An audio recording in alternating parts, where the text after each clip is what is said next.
Ever been deceived by chocolate? Well, it's not chocolate that's lying to you, white chocolate is. The first form of chocolate was a drink called chocolatl, created around 1900 BC by the Mayans and Aztecs. Years later, in 1847, Europe created the first solid form of chocolate, which is not liked for its bitter taste. Luckily, Daniel Peters sweetened it in 1874 by adding milk. Later on, the controversial white chocolate was created in the 1930s from excess cocoa butter.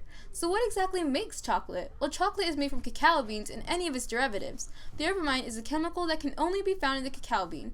Therefore, it's safe to say that chocolate must contain theobromine to prove that it derives from the cacao bean. But who is classifying white chocolate as chocolate?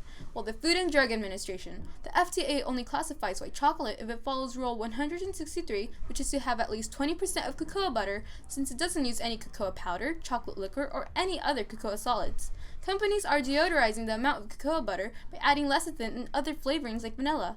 According to the official Hershey Company website, their white chocolate with a creamy melt-away contains no theobromine.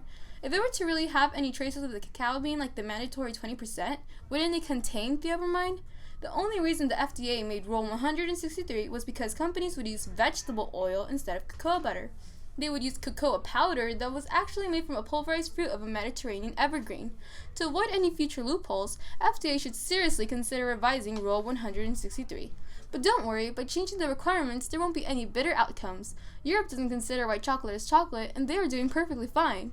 We are what we eat, right? So by classifying white chocolate as chocolate, does that mean we're pretending to be someone we're not? How about we get some sweet justice once and for all?